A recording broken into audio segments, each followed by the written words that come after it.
Now, Mr. Mankowitz, before we start the intervention, I'd like to ask you a question, so we're all on the same page. Do you understand why you're here in my office today?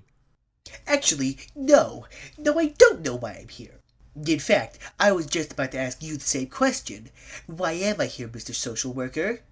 Can you give me a reason as to why you had Deputy Denver shove some yellow paper in my face and order me to drive all the way from Hillway to North Arman in the middle of the day, wasting my precious time that I can instead spend in making my dreams become reality, instead of just... Mr. Mankowitz, I will not have such attitude in my office, and heaven forbid while you're talking to my clients. The reason you're here today is that I got a call from the Edderson family claiming that you mentally abused their son by saying that his parents sold their souls for internet access. Now, I ask you, Mr. Mankowitz, is this true? What? No! It was just a joke.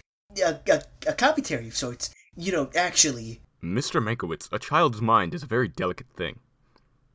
Do you understand that the child you told this to was only at the age of 6? What? I don't even know where the heck the kid came from. He just cheered, said if he could go on YouTube, and I gave him the answer he needed. Mr. Mankowitz, have you considered the possibility that instead of giving the answer he needed, you gave the answer you wanted to say? I was just trying to be funny. I need some laughs in my life. Doesn't everyone? Yes, but not when it involves traumatizing children. Traumatize? Yeah, I admitted I did make him cry, but he couldn't have taken it that bad, could he? I'm afraid to answer that question, you're going to have to take it up with Mr. and Mrs. Edderson. Wait, what?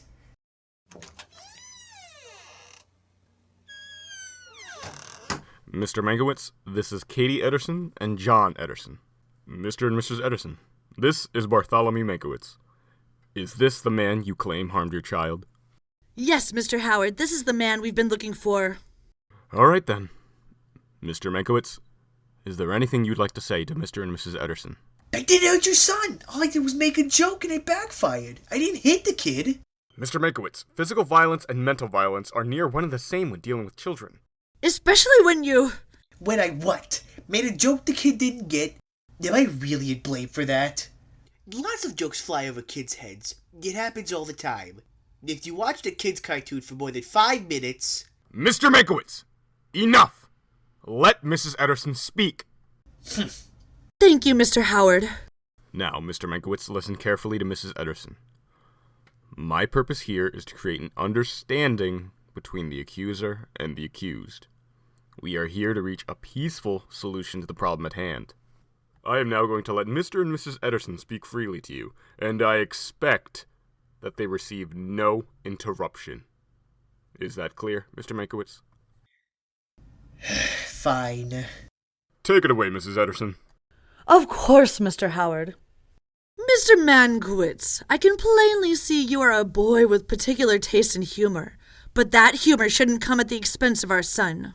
For the past 3 days since he came back from talking to you, he hasn't paid us any attention. He just glares at us like he's staring at a wall.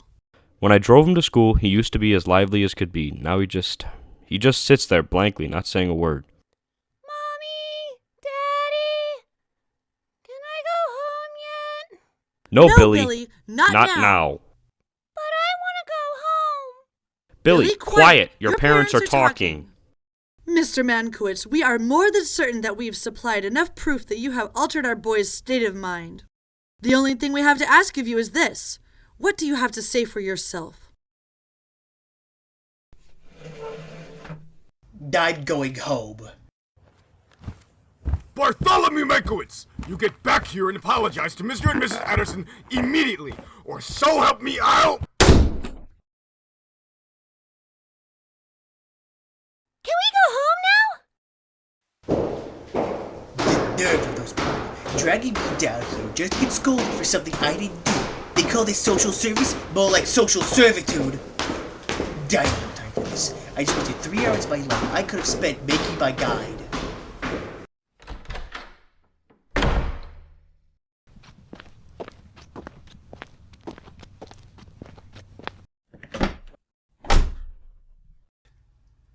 won't make that mistake again.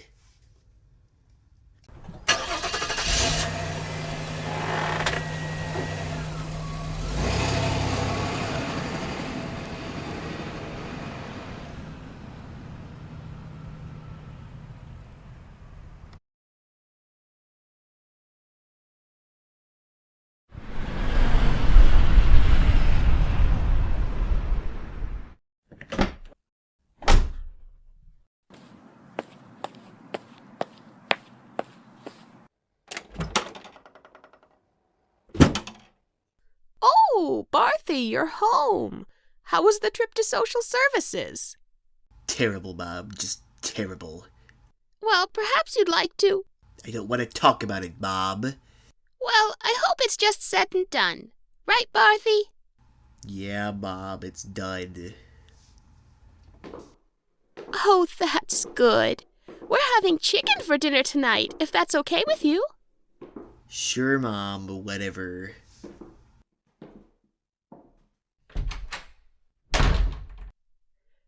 That boy. I love him, but he's a handful, if anything else. Finally, I can get back to work.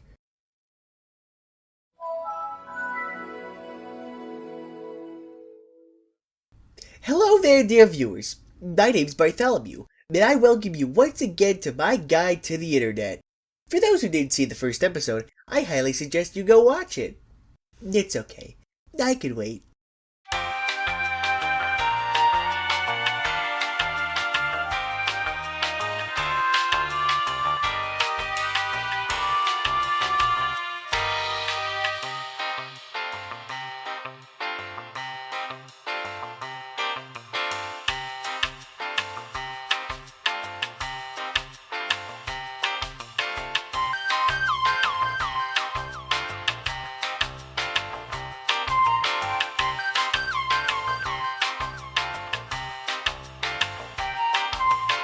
Alright then, if you came back from watching the first episode, or have already watched the first episode, you should be all caught up. If not, and you continue to watch this video, then there's nothing I can do for you. So last time we covered how to get connected to the internet using Wi-Fi, which was simple enough. Now that we can access the internet, we have to choose which way we interact with it. The main way people interact with the internet is by using a program known as a web browser. Web browsers allow a user to interact with the internet in many different ways. Whether it's watching a video on YouTube, posting something on social media, or researching a topic for a science project, web browsers are the means to perform just about anything on the internet. Now you might be wondering, how exactly do I get a web browser? And the answer to that question is rather simple. Depending on what you want, you don't have to. Every major operating system comes with a pre-installed web browser. For example, Linux uses Firefox and Mac uses Safari. I've never used them myself, so I don't know if they're actually good or not. Windows used to have a web browser called Internet Explorer, but everyone hated it because it was so slow, so pretty much everyone switched to Google Chrome. Actually, didn't Microsoft scrap Internet Explorer when Windows 10 came out? I think they made a new browser for it, but I can't remember what it was. Well, why don't we just search for it in the start menu, shall we? Let's see here. B-R-O-W...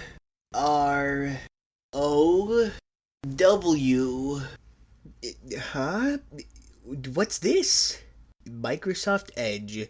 Microsoft recommended browser. Must be that browser. Oh, wait. I think I remember why I forgot this. There are only two things this browser is good for. Getting current events for high school, and downloading Google Chrome. No, I haven't told you what Google Chrome is yet. Google Chrome is a web browser made by Google. It's the fastest and most efficient browser in use today, for a myriad of reasons. In fact, why don't I just tell you how to install Chrome right now? Okay, first a disclaimer. I only know how to do this on Windows 10. So if you're using Mac or Linux, you're on your own. If you have a Chromebook, it's already on there. Heck, I don't even think you can change your browser on there.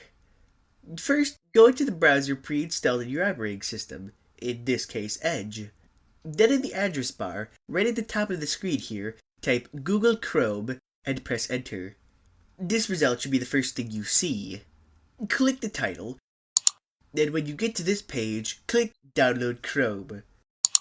Now, depending on your view of internet privacy, you have the option to send info to Google for stuff like crash reports, among other things. You don't have to say yes, so if you don't want to, just click the check, then the option would be deselected. If you're okay with it, just leave it be. If you're really concerned about user agreements, I will give you the option of reading the whole thing if you want to. If not, I'll just give you the fast version. Basically, don't sell, hack, or pirate anything. It also says that it won't give your information to companies outside of Google, unless they deem it necessary for a variety of reasons, for which they put a link to those reasons in the privacy section. Okay, after agreeing with all that, click Accept and Install. Then you will get this pop-up. Click Run. When this comes up, select Yes. Just wait for it to download and install everything. After it gets done loading, Google Chrome should launch automatically. After you install it, the shortcut to Google Chrome should be on your desktop, which allows you to access it by double-clicking the icon. Although, there is a much better way to get to Chrome. Type in Google in the Start menu search bar, then you should get this as a result. Right-click that. Then you can choose to either make a shortcut in the Start menu or the taskbar. I recommend the taskbar, since you don't have to open the Start menu to get to the icon. Click Pin the taskbar. Now the Chrome icon should be on the taskbar, allowing you to click it and get to Chrome almost instantly. No, and I recommend to recycle that shortcut on the desktop. It just takes up space. Well, here we are at the homepage. Here you can search for anything you want using Google. But we're not going to do that right now. So how about I show you some unique features Google Chrome offers? Now the most useful thing about Google Chrome is that at any time you can make a bookmark on a site you want to visit again. All you have to do is click this star up here, tell it what you want to name it, click Done, and presto! At the click of a mouse you can get to any site you bookmarked near instantly. As an example, let me get my account running. Alright, I'm back. This is an example of what bookmarks can really be used for. If there is a site you go to often, it's best to bookmark it so you don't have to constantly search for it every time you want to go there. Oh, and speaking of accounts, Google Chrome offers free accounts so you can gain access to stuff like Gmail, Google Docs, and much more. You also have access to the Google Web Store. But honestly, nobody goes there. It's made of 99.9% junk apps, so no one uses it. One last thing. A Google account also enhances the YouTube experience. As an account holder, you're now able to create a channel and start producing content on the site. Just like me. Well, dear viewers, it looks like I've covered everything. Next time, we'll look at the main purpose of web browsers, search engines. I'll see you guys next time on my guide to the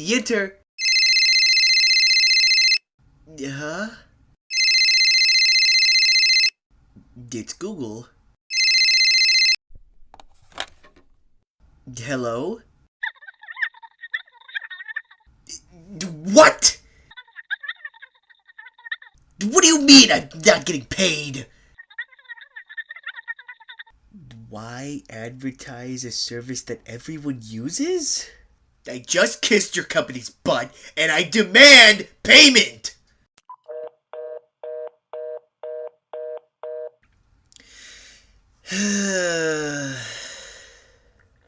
Well, I might as well come clean.